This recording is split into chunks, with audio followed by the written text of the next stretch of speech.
Tonight, I'm going to bring you a message.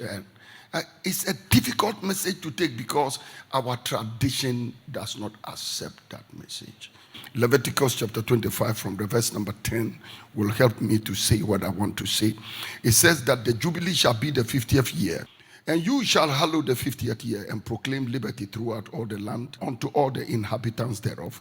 It shall be the Jubilee unto you, and you shall return every man unto his possession, and you shall return every man to his family. Then the verse number 11 says, the Jubilee shall be the 50th year unto you. You shall not sow nor reap that which groweth of itself in it, nor gather the grapes in it of thy vine undressed. Verse number 12 says, for it is the Jubilee. It shall be holy unto you, and you shall eat the increase thereof out of the field. So God is saying that in the Jubilee is 7 sabbatical years. And if you harvested anything, you were harvesting it to eat it that day, but you couldn't harvest and put it in barns to store it over many years. So God used the sabbatical year as a leveler for the rich and the poor, so that some people are not perpetually rich throughout all their generations, and others are perpetually poor throughout all their generations. So God decided that every sabbatical year, I'm going to reset the button. I'm going to bring everybody to the same level. Where anything you planted previously, don't harvest it and put it in barns. Just leave it there. The poor man can go there and fetch for that day and eat. And the following day, everybody has to go back. So don't harvest it to put it in barns, and don't sow any seed. Let even the land be free. So in the sabbatical year, you shall neither sow nor reap to put in barns, yet everybody shall eat. And today I came to just announce to somebody that this is your year of Jubilee. And because it is the year of your Jubilee, it is the year in which you will work least.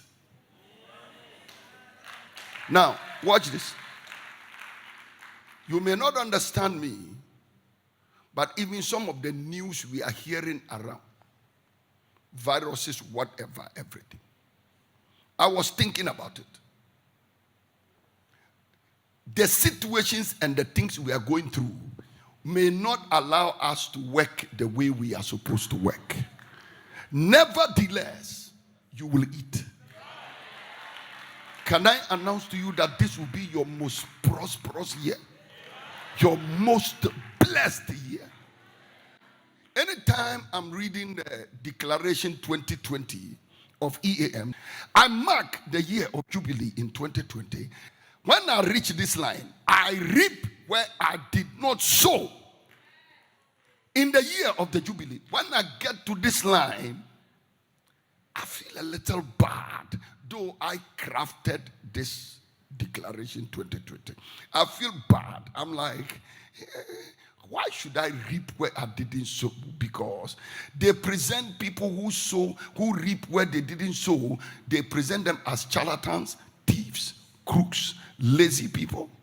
It is not seen as a blessing to reap where you didn't sow.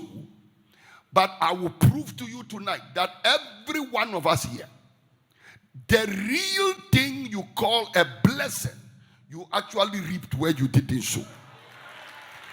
And I can prophesy to you that there's a next level of blessing you are going into. You are going to reap where you did not sow. But wages is not a miracle. A miracle is when a man can receive nothing except it be given to him from above. Where you can look at the blessing and you don't know where it came from, and you don't deserve it. You couldn't predict it. You couldn't tell how it came about. And yet the blessing landed.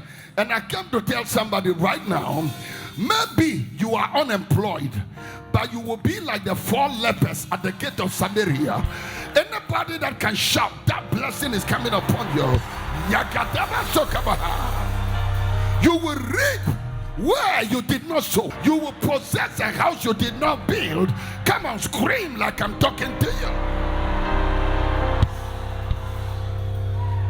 He said, in the year of Jubilee, I will reap where I did not sow. It is a command, it is a precept, and secondly, it is a promise and a prophecy. I prophesy on your life. Get ready to reap where you didn't sow. This is what the Jubilee is all about. That in the sabbatical year, nobody plants on the land. In the sabbatical year, nobody harvests to put it in barns.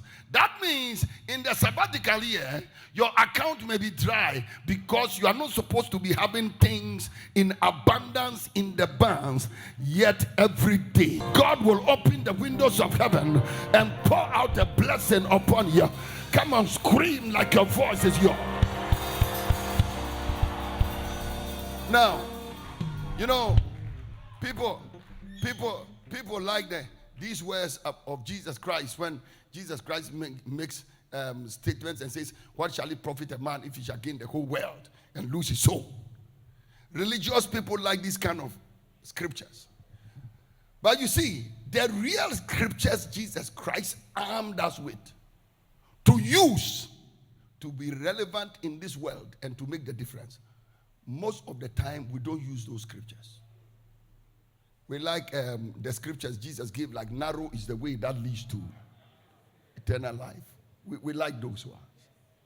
But there are other teachings Jesus taught, and you may think they are not even his words because they are too radical to be the words of Jesus. Say not ye, I'm sick.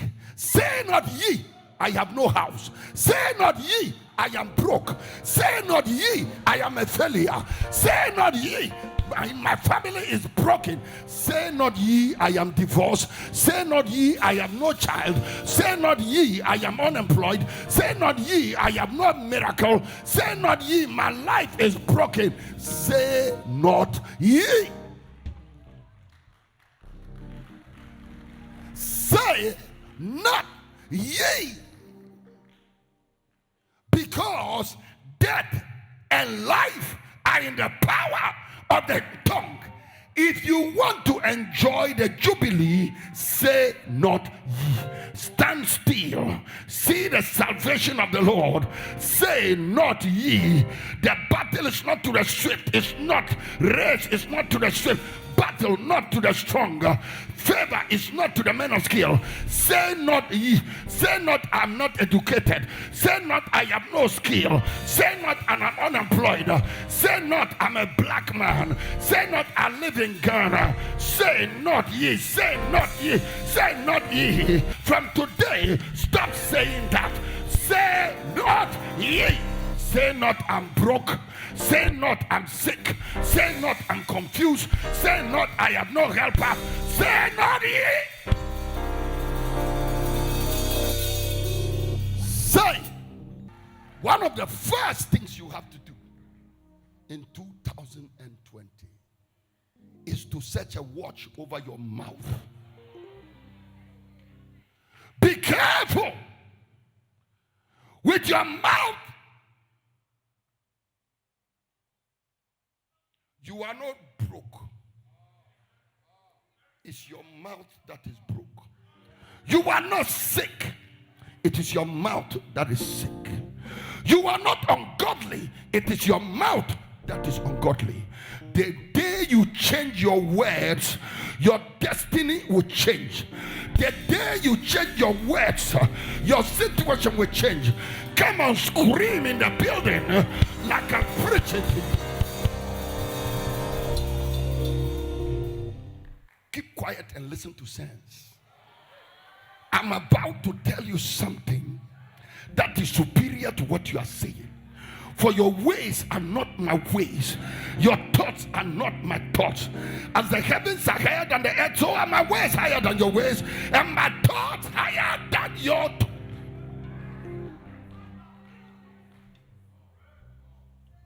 When will you stop talking and listen?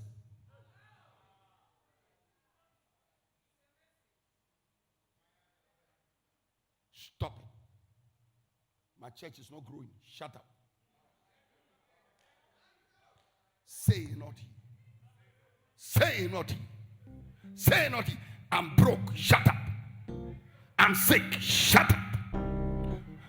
Everything about me has collapsed all these years. Shut up. Say not ye. There are yet 4 months. That means time is not determined by saying. The time is determined by seeing. You don't know the time by what you say. You know the time by what you see. So he said, say not ye, there are yet 4 months, but lift up your eyes and you will see that the fields are white already unto harvest. So how you look at, now watch this.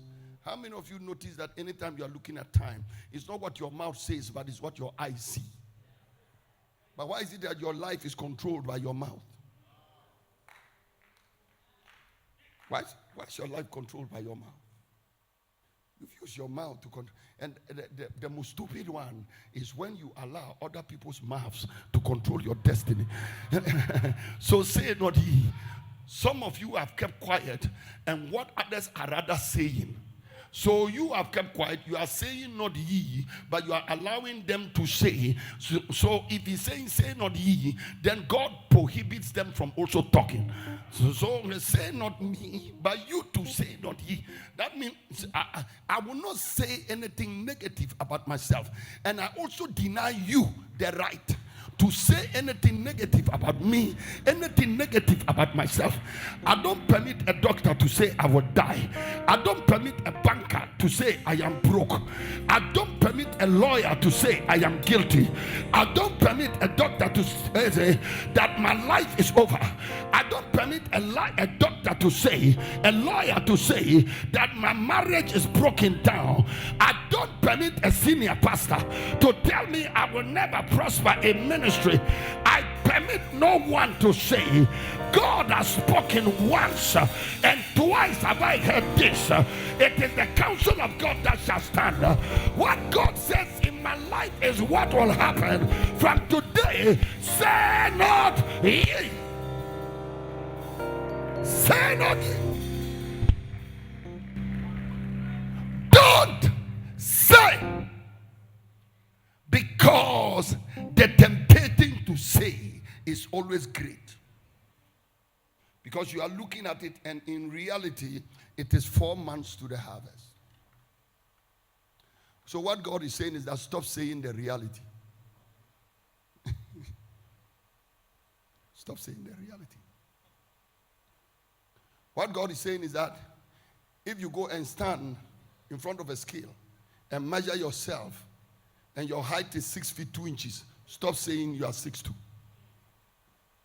If what you want is 9'6", start saying you are 9'6". I want to ask you today, I'm not asking you how are you. I am asking you, what do you want to be? How are you? How are you? The answer is not I'm fine, I'm not fine. How are you? The answer is not how you feel.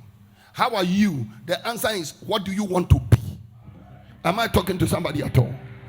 Today, I stand looking at somebody, and I'm talking about your future.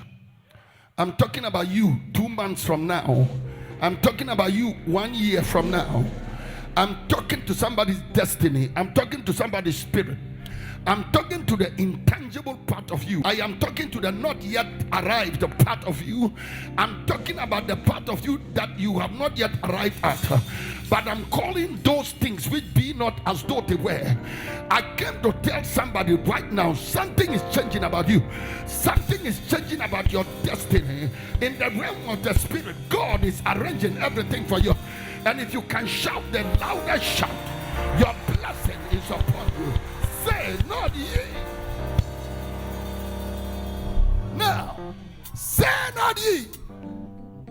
There are yet 4 months. Jesus is saying 4 months is a long time.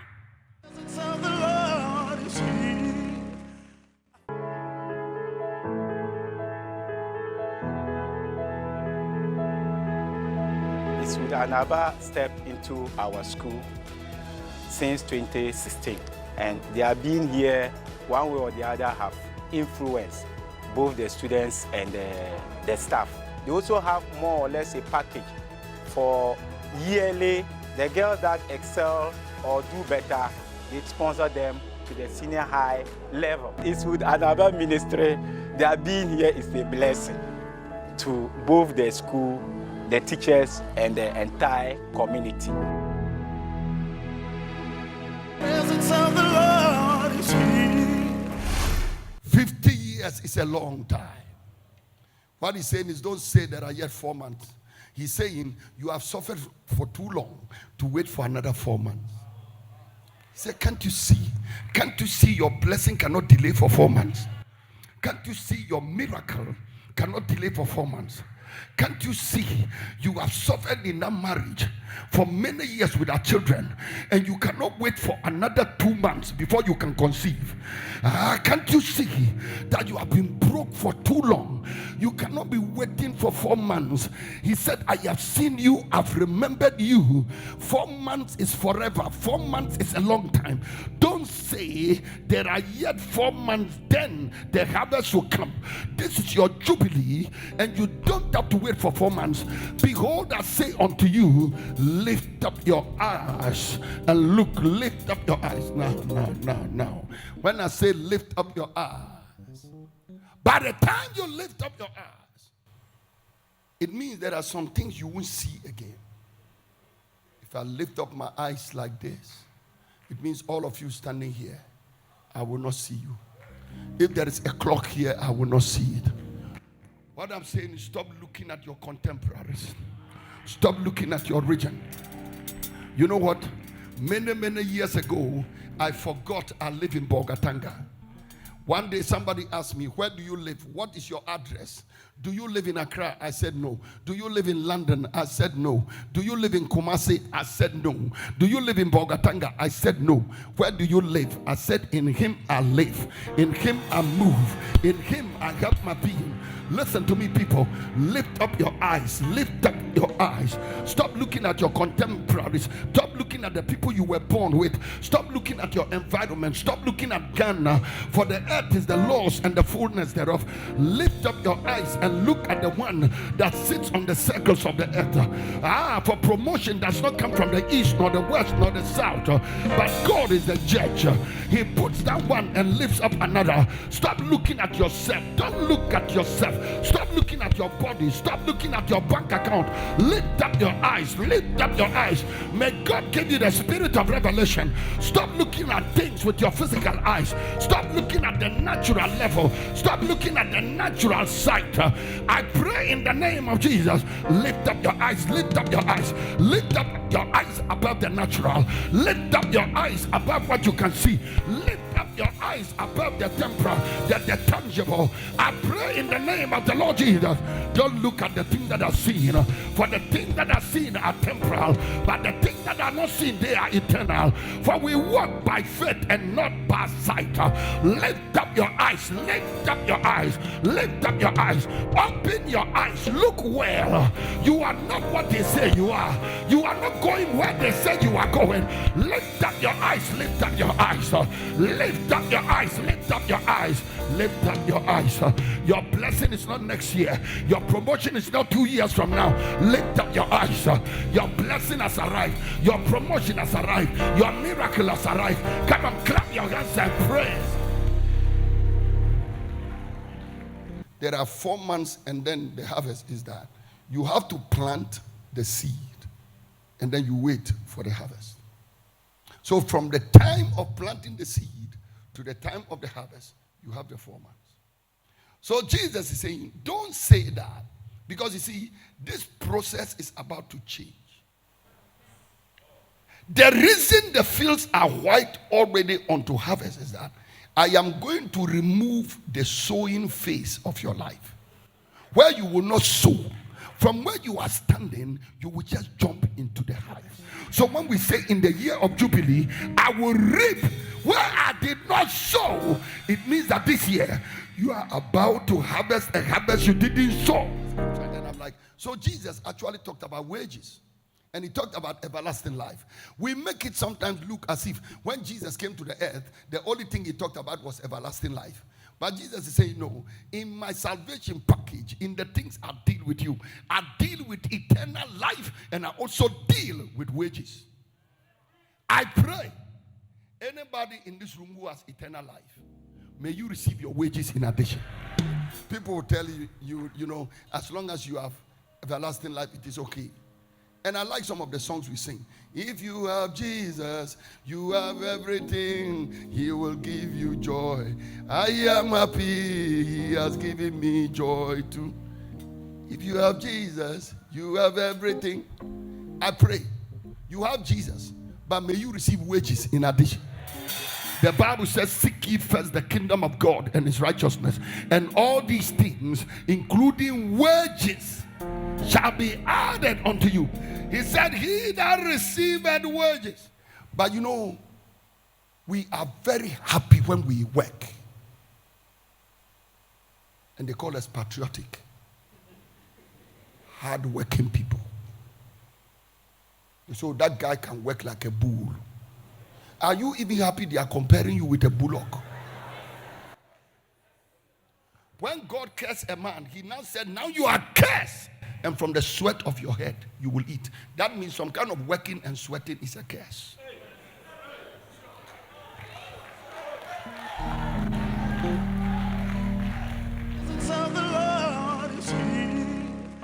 I'm very happy for the scholarship from Eastwood Anaba Ministry. And it is my prayer that may the good Lord shower his blessings on them.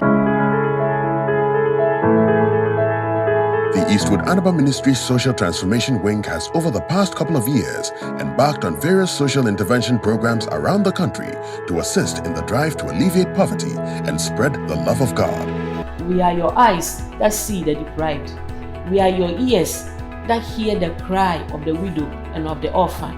We are your feet that go to places where you do not even imagine you'll be able to go. But as you empower us, we will be able to do all this for you. Thank you, Eastwood Anaba Ministry. I appreciate their kind gestures, and I would like them to continue their help unto we those that are poor, that we'll be able to achieve our aim in future. The Lord bless you as you support the Social Transformation Wing of the Eastwood Anaba Ministries.